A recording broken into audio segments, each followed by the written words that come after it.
Guys, so here's the goal for today, day 2 of virtual learning.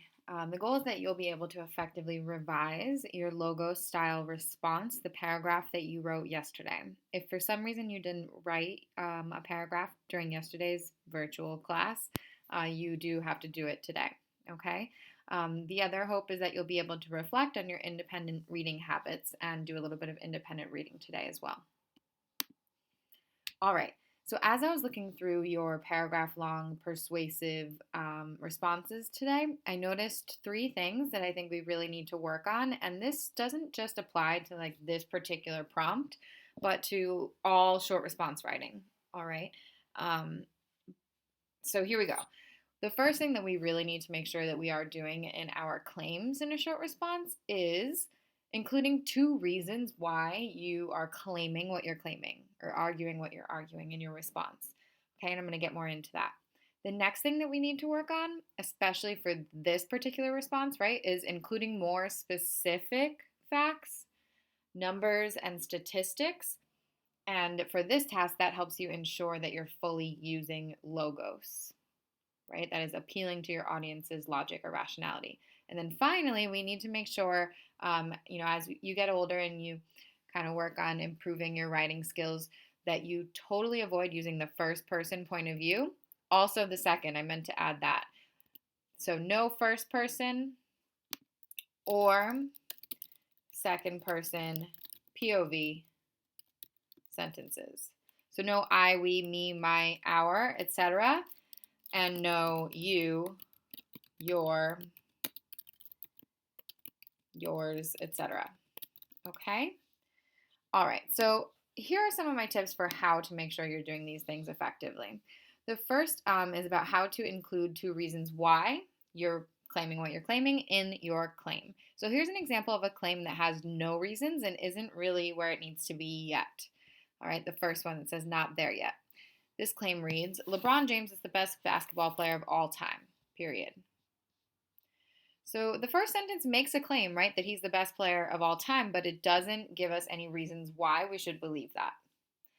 So you would want to add the word because, okay? And the second one here that we have is better because it has 1 reason. It uses the word because, but it's still not there yet because we want 2 reasons. All right, so the second one reads, LeBron James is a greater basketball player than Michael Jordan was because 1, he has more career points.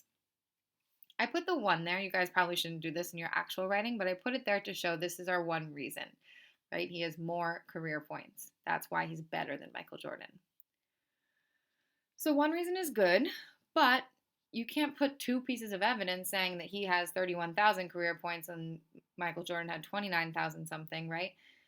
You can't put that as 2 pieces of evidence. So that's why we want 2 reasons, is because we'll use 2 pieces of evidence. So the best claim of all, right, and we've really just taken the first one and improved upon it, would be LeBron James is a greater basketball player than Michael Jordan because 1, he has more career points, and our second reason is his career will be longer. All right. So, switching prompts, here is a response that one of your peers actually wrote, and I wanted to give you guys a tip about how you can add 2 reasons to your claim in your response as it is right now by looking at your evidence. All right. So for this particular response that one of your peers wrote, they're saying the best pet is a dog because dogs are very active and loving creatures. So it's kind of like they have 2 reasons.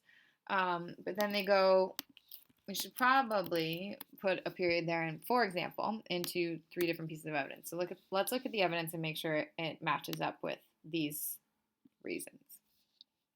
For example, many dogs will play a game of catch, whereas a cat is more likely to just walk away uninterested. That shows that the dogs are active, so that supports that first part of the claim.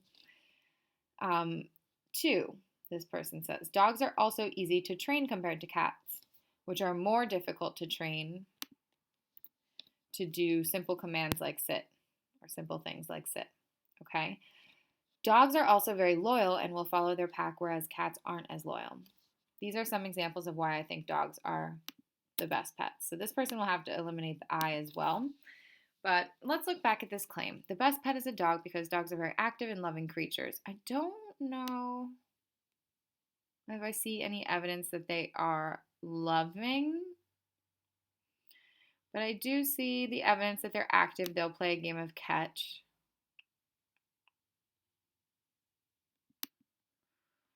So I think what this person needs to do is change this second reason about and loving, right? Very active and loving. It kind of sounds like one reason anyway. Because dogs are very active and they are more loyal and obedient than cats.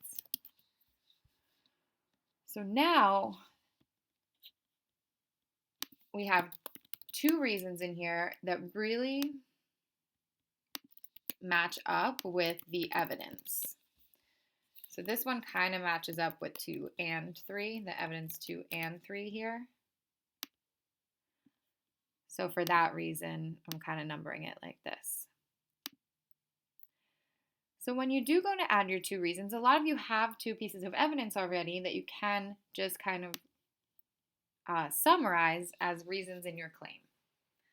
All right, so keep that in mind as you go and try to revise your claim today. All right, so the next thing that some of you may need to do is include more facts, especially numbers and statistics. Okay, so here's an example of how you can do that with the same pet prompt. All right, so this is probably like our worst claim right here. It says dogs are loyal. And sorry, it's not a claim, it's a piece of evidence, right? Dogs are loyal, they'll be there to greet you when you come home. It's kind of almost using pathos when it's saying they'll be there to greet you when you come home, appealing to the audience's emotions, their desire to be greeted when they come home from work or whatever. And so here's a better one because it's a little more factual. This is also like not necessarily a fact, right, that we have in the first one. So here's the second one.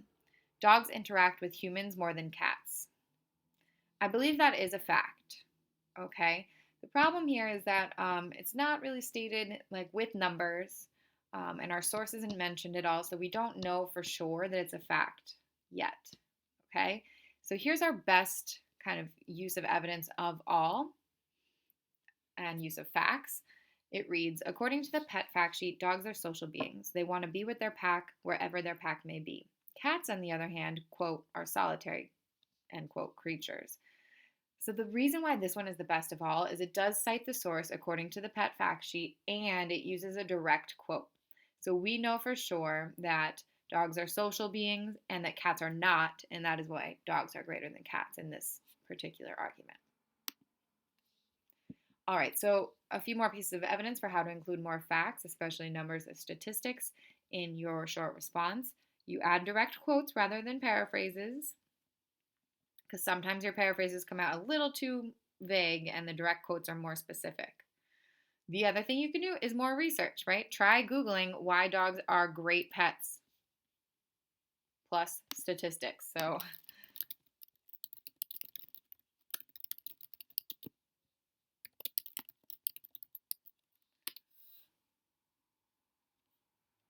"25 Reasons Why Dogs Are the Best Things on Earth" from care.com. Time.com. Time is a great magazine, so this one might be good. Remember to look at the reliability of your source.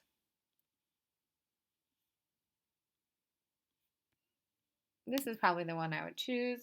And I would just quickly go through and see if I could find. Oh, I noticed actually a lot of you did choose the reason that having a dog around can lead to lower stress. Oops. So this would be a great source to use to get a few more specific facts or numbers or statistics. Look, this article even has nearly 20% of those participants owned a dog and they all wore an accelerometer for 7 days to track their movements. So this has to do with dogs can actually keep people more active as well. This is the kind of specific logos information that I was hoping to see in your responses. So if you don't have any like that, try to do a little bit of research. Notice how quickly I was able to just do that, right? All right. The very last thing is super quick and easy. It's just to remove the first and second person point of view phrases in your responses. Okay, so here's an example of this was the first sentence in a response that needs work because it's using the second person point of view. It says either you're a dog person or a cat person, but why not both? It's also not really a claim, right? It's kind of more of a hook, and it's kind of sounding like a little more like 7th grade than 8th grade, right? So here's something that's a little better. Both dogs and cats can make great pets for different reasons. It's more of a claim, but it doesn't give us specific reasons why. So the last one is the best of all. It says, and it takes out the you and the your, right? And the question. It says both cats and dogs make great pets because 1, cats are independent, and 2, dogs are highly social. So 2 reasons why they're both great pets. Here's another example. One of your peers wrote, I believe that the greatest pet to have is a gecko. I think this because they are small and they don't take up much room. There's a good reason in here, right? They're small and don't take up much room, but this I think and I believe is not necessary, right? So we can almost just like cross that out and rewrite it not using those phrases. And it would come out geckos make the best pets because 1, they're small, and I said easy to house instead of don't take up much room. Whoops. All right, the best of all, though, would have 2 reasons, right? This one only had 1 and this one only had 1. So here we go. Geckos make the best pets because 1, they're small and easy to house, and 2, they're fun to take care of. So now we have 2 reasons why in the claim and no I, why geckos are the best pets. All right, so the tip that I have for you guys for removing your first and second person point of view phrases is to use Command or Control F, which means Control Find, and then type in I. You might want to use a space after the I, otherwise it's going to give you every single I that appears in a word. So I'm going to show you this on my screen right now. If I hit Control F, I get this Find in Document thing right here. And if I type in I, see it gives me every I, but if I hit space as well, then it gives me only the ones that are by themselves as the pronoun I. Okay, same thing with you, space. It should give me just the you that is used that way, right? As a second person pronoun. So do that to find them in your response, or you could just reread the whole thing, right? And then try to rephrase. So instead of saying they'll be there to greet you when you come home, you say they are there to greet their owners when their owners return home. Okay? Once you have revised your response and resubmitted it and you're feeling good about it, you may have to unsubmit it, guys, if you've turned it in. I've changed the deadline. Then your second task is to read for about 15 minutes today. Okay, that's the goal. I really hope that you guys will be doing more independent reading, and I have some online books that I can get to you if you run out of books at home. This is kind of the easiest way to make sure you're not falling behind and losing some of the knowledge that you could be gaining in school. All right, so read for at least 15 minutes and then answer the question on Google Classroom. There is a question that many people have not answered yet. If you've answered it already, you don't have to answer it again. It's the second item in the Google Classroom stream. It'll be the third, actually, after I make this post. And it's just you need to answer this question. What are you reading right now? Are you enjoying it? Why or why not? How much are you reading per day? Okay? If you don't, I'll hound you and say, well, how much are you reading? And I'll reply, okay? All right. Thanks, guys, for listening. Have a great rest of your day.